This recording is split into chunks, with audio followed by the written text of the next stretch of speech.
Those bird feeders are disgusting and they need to be changed.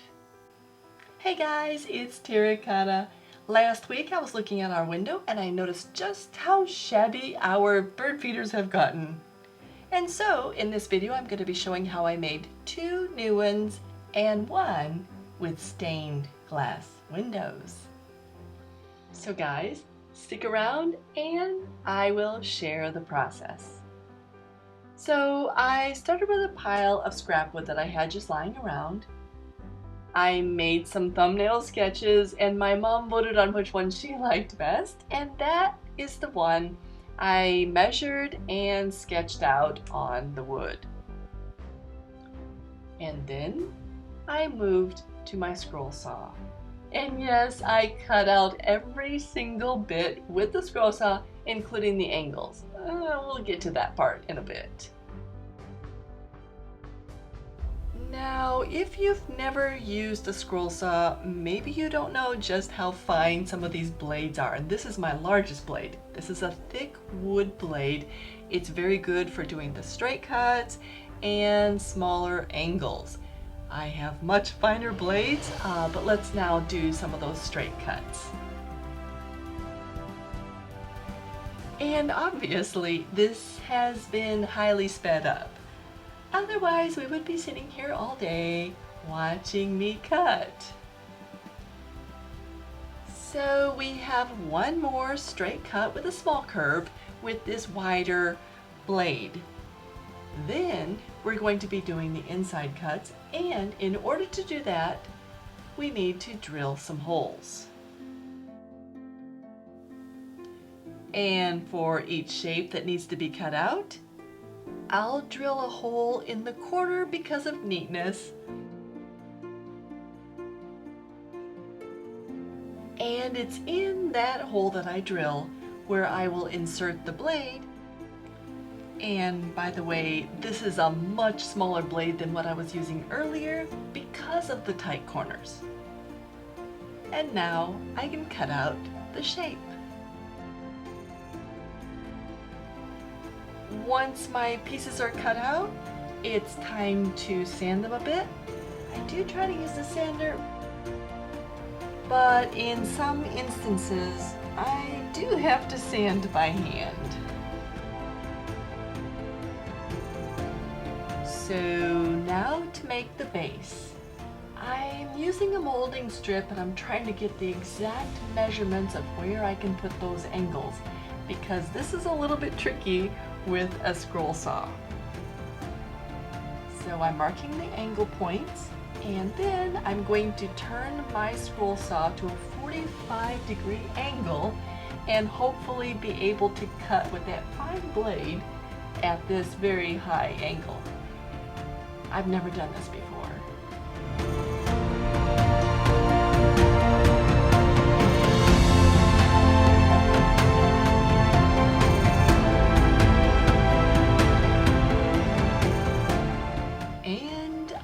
Found out that those fine blades at this very high angle just don't work. So I had to switch out that blade again for the thick wood blade.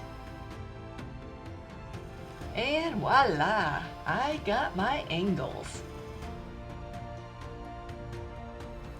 And then after a light sand, I apply a couple layers of white gloss paint just to give that wood a little bit more protection, because it is going to be outside 24/7 and hopefully a good number of years.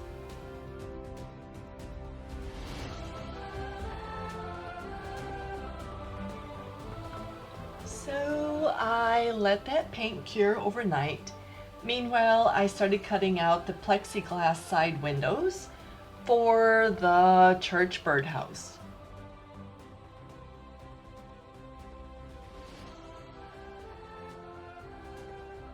Then I got the idea, I'm going to cut out the second birdhouse, polyurethane this one,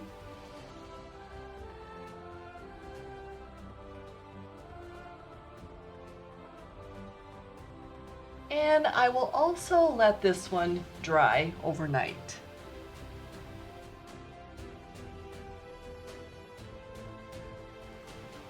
it is the next day. The paint is fully cured and we are ready to do the stained glass.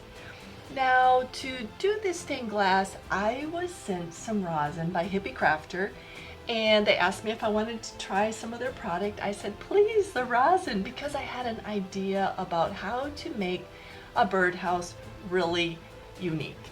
And I want to put stained glass in it. So this is the method I'm using. And by the way, if you do use this product, be aware that I get a few pennies and no extra cost to yourself. And everything is linked below. So this is my first time ever to use rosin. And I've read a lot about it, how to prevent the bleed out, and I have a few more tips of my own. So let's talk about what I did to prevent the bleed out, because I've read that so many people have this problem. I put tape, sticky side up, on the back of each of my little windows that I'm going to be putting rosin in. So I double taped it, used a very, very sticky tape, and it's not so sticky with that paint that I'm using. So I know that I can peel that tape off quite easily. After I put the double tape down very carefully, sealed it as well as I could, then I started putting hot glue around all of the seams along the edge, just so there isn't bleed out. Now, that hot glue isn't going to be really obvious from the top. It will be from the back, but I'm not looking at it from the back, and the birds won't notice either. So right here, this is the back stained glass window. And because it's a larger window and I'm not sure how thick I'm going to make the rosin, I did put in a couple little screws at the top and the bottom just to keep that window in case the birds got a little bit happy and pecked a lot. We do have a lot of woodpeckers and other kind of aggressive birds if they see seeds inside. So that was just my little idea of how to keep that stained glass window from being chipped out by our lovely birds. And this is what the project looks like so far. In the epoxy kit that Hippy Crafter sent me, there are two bottles. One is the epoxy hardener and the other is the rosin itself. When we mix them, we mix 50-50 by volume, not by weight. The weight is different. Hippy Crafter also does have some mica. I did pick these up over on Amazon, just a diverse little kit. I thought Hippy Crafters was diverse also. I love these colors, and I just get so many ideas looking at them. You can also see that I've taken these colors and set them around where I think I'm going to be using them in this project. I do like the idea of having blue against the white. And of course in my cardinals I'm going to have a watermelon red and a gold, but I will be mixing those with other colors as well. The question is, do I have enough rosin for both? I'm not sure at this point. So I'm going to start with my church windows, and if I have enough, then I will mix for the cardinals. So when we are mixing this rosin and the hardener, we should do 50-50 by volume, not by weight.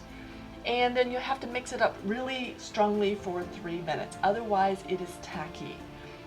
My first mix, I was experimenting, was a bit tacky. I didn't realize that my weights were off just because one seemed to have heavier volume than the other. Oh my goodness.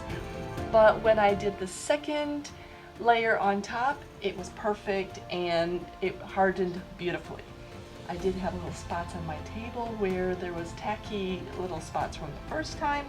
So that's just an FYI. Make sure two things: you get correct ratio, and also that you do spend 3 minutes very thoroughly mixing your rosin. Otherwise it will be tacky. I did mix mine well, so I think it was my ratio that was a little bit off on the first one.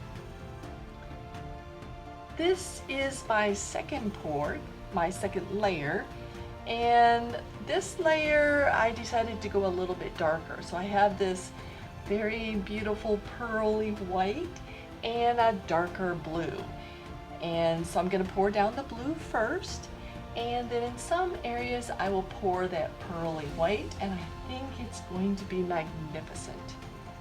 That's what I like to think. My mom's favorite colors are blue, and basically this is going to be her birdhouse. It is her birthday after all.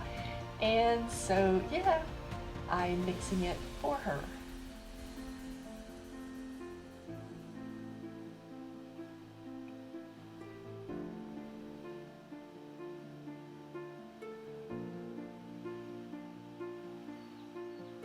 So this is that really dark, rich blue. I had no idea it would be so beautiful. And I think it's more beautiful because I had that sea blue underneath. It's kind of a glassy look, and it makes the color more complex. So I'm really glad I layered light colors underneath and darker on top. And these are all very transparent.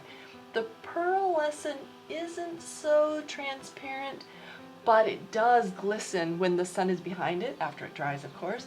It is gorgeous, and they are so complementary. I love this as a top layer.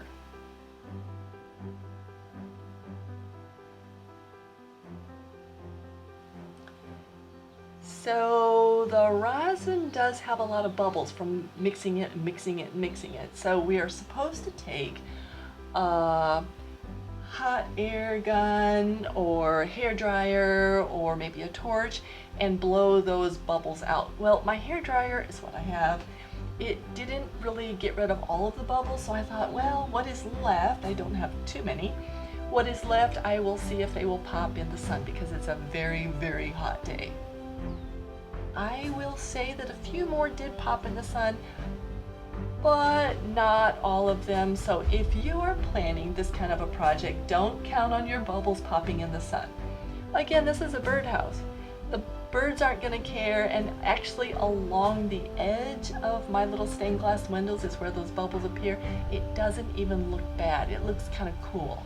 So for this kind of a project, no problem on the bubbles, but for most projects I would say you do want to get rid of those bubbles, so I would recommend a torch or a hot air gun.